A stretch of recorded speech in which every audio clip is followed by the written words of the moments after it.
नमस्कार दोस्तों, Lucknow city news में बहुत बहुत स्वागत है। हम इसमें SBI दफ्तर में हम खड़े हुए हैं, जहाँ पर पेंशनर्स हैं जो अपनी मांग को लेकर यहाँ पर आज एक आंदोलन कार्यक्रम किया है। हम सब जानेंगे क्या मांगे हैं, क्या बात है जिस चीज़ को लेकर इन लोग आंदोलित हुए हैं। सर नमस्कार, परिचय दें अपना। मैं हरिहर सिंह, इंडियन बैंक का जो स्टेट यूनिट है उसका मैं सेक्रेटरी हूँ, और CPBRO का जो हमारा धड़क है इंडियन बैंक, वो उसका हम प्रतिनिधित्व करते हैं। CPBRO पेंशनर्स की सबसे एक बड़ी ऑर्गेनाइजेशन है, कलेक्टिव ऑर्गेनाइजेशन है। इससे सभी जो संस्थाएं हैं पेंशनर्स की वो जुड़ी हुई हैं। CPBRO के माध्यम से हम लोग की जो सबसे बड़ी डिमांड है वो, और बहुत लंबे टाइम से लंबित है, वो है पेंशन का अपडेशन। पेंशन अपडेशन चाहे वो सरकारी स्टेट की हो या केंद्र सरकार की हो, जब भी सर्विंग ऑर्गेनाइजेशंस का या सर्विंग कर्मचारियों का वेतन पुनरीक्षण होता है, उसके साथ ही साथ पेंशनर्स का भी हो जाता है। दुर्भाग्य से बैंक में जब से पेंशन स्कीम लागू हुई, तब से जो बेसिक पेंशन निर्धारित कर दी जाती है वही हमेशा जीवन पर्यंत अभी तक चला रहा है। ये कब लागू कब हुआ ये 91 या 92 से एक बार हुआ था। 86 में पेंशन आई। किसकी सरकार थी? 86 में ये पेंशन स्कीम आई, और उसके बाद से जो पेंशन का अभी तक कोई अपडेशन नहीं हुआ है। उसके साथ साथ जो दूसरी हमारी सब डिमांड है, और वो बहुत पीड़ादायक इसलिए भी है कि केवल एक बैंक एम्प्लॉई ऐसा है जो किसी भी तरीके से हेल्थ इंश्योरेंस से नहीं जुड़ा हुआ है। उसको अपने आप ही हेल्थ इंश्योरेंस लेना पड़ता है IBA के माध्यम से, और वो हेल्थ इंश्योरेंस इतना एक्सपेंसिव है कि उसमें 2 से 3 महीने की पेंशन का अमाउंट हमारा चला जाता है। हम सरकार के माध्यम से, IBA के माध्यम से ये अपील करते हैं, ये मांग करते हैं कि बैंक एम्प्लॉइज़ को एक बैंक अपने तरफ से उसका जो लाइफ इंश्योरेंस का है, हेल्थ इंश्योरेंस है, वो वहन करे, या कोई सरकार इस तरह की स्कीम निकाले जिससे उनका हेल्थ इंश्योरेंस का पैसा इतना बड़ा अमाउंट न दिया जा सके।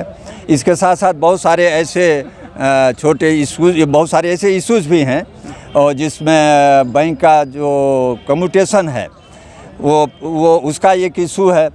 बैंक में जब बाइपार्टाइट हुआ था, उसमें एक स्पेशल अलाउंस करके दिया गया था, जो रैंकिंग फॉर PF तो था, लेकिन पेंशन में उसको ऐड नहीं किया गया है, और इसे एक बहुत बड़ा जो पेंशन में निर्धारण में कमी आ रही है। हम लोग ये डिमांड करते हैं कि वो हमारे, चूँकि उसमें DA दिया जाता है, और उस समय भी ये था कि वो हर सुविधाओं के लिए दिया जाता था, लेकिन उसमें पेंशन का जब कैलकुलेशन किया जाता है तो उसको नहीं करते हैं। ये इस तरीके की हमारी बहुत सारी डिमांडें हैं। चलिए, अच्छा लगा जान के। हमारे सामने गुप्ता जी हैं। गुप्ता जी, एक देश है, एक संविधान है, तो ये अलग अलग कहानियाँ क्यों चल रही हैं कि उनके साथ वो वहाँ पर नौकरी कर रहा है तो उसको अलग तरीके से पेंशन की सुविधाएं दी जा रही हैं? ये कष्ट इसी बात का है कि हम लोगों के साथ ये सौतेलापन व्यवहार सरकार की तरफ से हो रहा है। और ये पेंशन अपडेशन में जैसे हम अपना पैसे, हमारा फंड अपना है, जिसमें 3 लाख करोड़ से अधिक फंड अवेलेबल है। नौकरी के समय जो काट के, नौकरी के समय जो हमारा PF कटता था, उसी का जो है ये कलेक्टिव फंड है, और इस फंड पर हमारा पूरा अधिकार है पेंशनर्स का, रिटायरीज का जो है। लेकिन कुंजी जो सरकारी है, कहते हैं ना कि फंड हमारा है, पूंजी हमारी है, मालिक जो सरकार है। ये बहुत गलत हो रहा है। हमारा पैसा ही हमको नहीं दिया जा रहा है, और इतनी दयनीय दशा में जो जितने भी पेंशनर्स हैं, जो बैंक पेंशनर्स, वो अपनी ज़िंदगी गुजार रहे हैं कि जिसका कुछ जो है किसी के साथ कंपैरिजन नहीं है। सरकार अपने जितने भी पेंशनर्स हैं या अपने जो रिटायरीज जो हैं, उनको सारी सुविधाएं दे रही है, मेडिकल फैसिलिटीज़ भी दे रही है, और पेंशन का अपडेशन भी हर बार जब भी उनकी जो है रिवीजन होता है पे का, तब उनको पेंशन अपडेशन और रिवीजन होता है। लेकिन हम लोगों के साथ ऐसा जो व्यवहार जो है गवर्नमेंट कर रही है, ये बिल्कुल ज़्यादातर मुझे देखने को मिला है कि बिजली विभाग के जो पेंशनर्स हैं और बैंक के दो सेक्टर ऐसे हैं जो अक्सर आंदोलित दिखते हैं, धरना प्रदर्शन कर रहे हैं अपने पेंशन समस्याओं को लेकर के, मांग को लेकर वो अक्सर प्रदर्शन और करते हुए अक्सर दिखाई पड़ते हैं। इन दो विभागों में ऐसे क्या चला व्यवहार है? आपको कहाँ से क्या लग रहा है, कहाँ से गड़बड़ियाँ आ रही हैं जो ऐसा इग्नोर किया जा रहा है? क्या समस्याएं हैं? गड़बड़ी कहीं नहीं है, गड़बड़ी सिर्फ जो है अपनी विल की है, सरकार की विल की गड़बड़ी है। सरकार की इच्छा दृढ़ से होनी चाहिए कि देना है तो देना है, लेकिन वो इच्छा नहीं है उनकी देने की जो है। हम लोग जो बहुत बार, और ये तो एक्चुअली ये मुद्दा हम लोगों ने 2012 से जो उठाना शुरू किया, जबकि 1995 से जो चल रहा था मैटर जो है, और अभी तक ये जो सॉल्व नहीं हो पाया है। हम लोगों का कोर्ट में केस भी लगा हुआ है, लेकिन कोर्ट में तो हम यहाँ की जुडिशरी को जो है तो कुछ कह नहीं सकते। जुडिशरी की तो यहाँ की अपनी मालिक है, और कितने सालों से चल रहा है वो केस जो है, लेकिन अभी तक हियरिंग पर नहीं आया है। यही जो एक जो है कितनी ही विडम्बना है हम लोगों के साथ। और केस लड़ रहे हैं हम लोग? हाँ, केस लड़ रहे हैं हमारा जो है, हियरिंग पे ही नहीं आ रहा। हियरिंग पे नहीं आ रहा, ऑर्गेनाइजेशन हमारा लड़ रहा है। फिर भी आपको नहीं समझ में आ रहा है कहाँ दिक्कत आ रही है? आप लोगों को नहीं दिक्कत समझ में आ रही है कि क्यों नहीं पहुँच पा रहा है वहाँ तक? ये जो है सिर्फ जो है गवर्नमेंट लटकाए हुए है, यानी गवर्नमेंट जिससे चाह लेगी। ये न्यायालय लटकाया है? हाँ, तो न्यायालय में भी जो गवर्नमेंट की ही जो है चलती है, ये जान लीजिए। तो ये सब चीज़ें हैं, और बाकी जो डिटेल में जो है हमारे साथी हरिहर सिंह जी ने बताया ही है। और मेडिकल भी जो है, जैसे आप ये देखिए कि बिना हवा के भी इंसान जिंदा रह सकता है कुछ देर तक, बिना पानी के भी जिंदा रह सकता है, बिना रोटी के भी जिंदा रह सकता है, लेकिन अगर दवाई नहीं मिलेगी तो चला जाएगा जो है। फिर चलेगा नहीं, वो चला जाएगा जो है।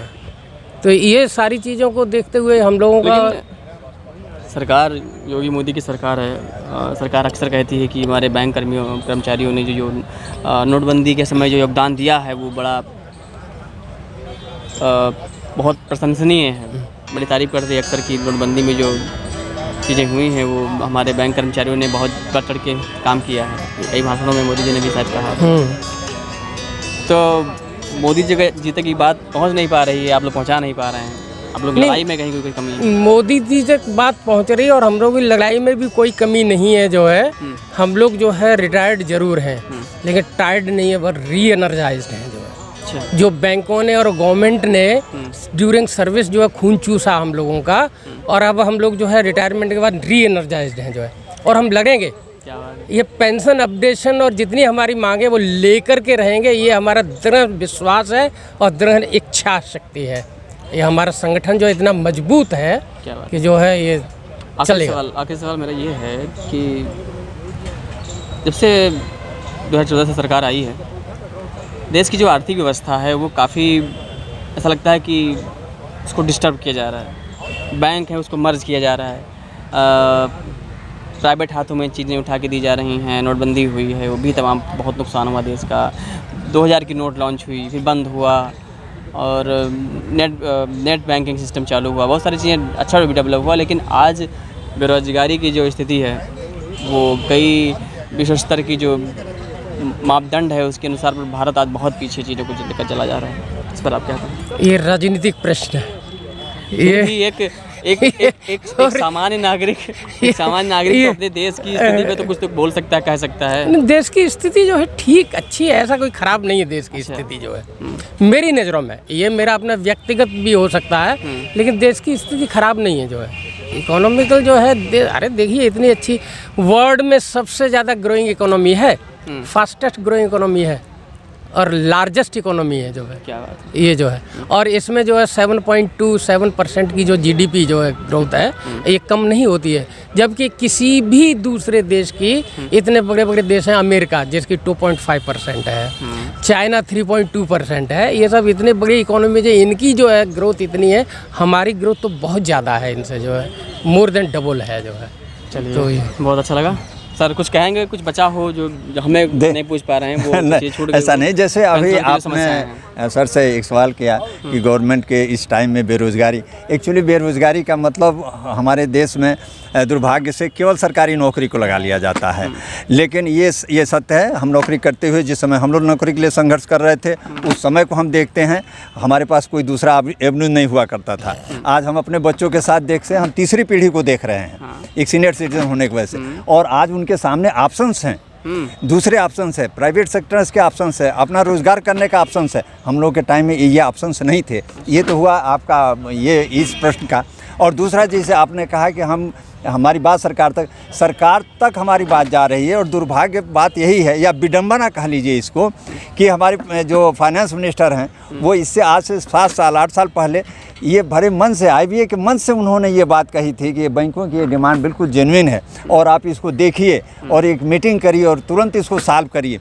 लेकिन इतनी बड़ी विडंबना, ये सरकार जो निर्णय लेने के लिए जानी जाती है, तत्काल निर्णय लेने के लिए जानी जाती है, ये तो एक पहेली हो गई है कि मोदी सरकार जो अपने तत्काल निर्णय के लिए जानी जाती है, उसके मंच से ये बात कही जाती है, और दुर्भाग्य से हम लोग की जेन्युइन डिमांड आज भी नहीं पूरी हो रही है। ऐसे मामलों में तत्काल फैसला नहीं लेती है। कोई हिंदू मुस्लिम मामला भी होता तो हो सकता है एक्शन तुरंत बुलडोजर चल जाता है। अब ये आपका व्यू हो सकता है, आप पूरे देश के हर तरह की चीज़ें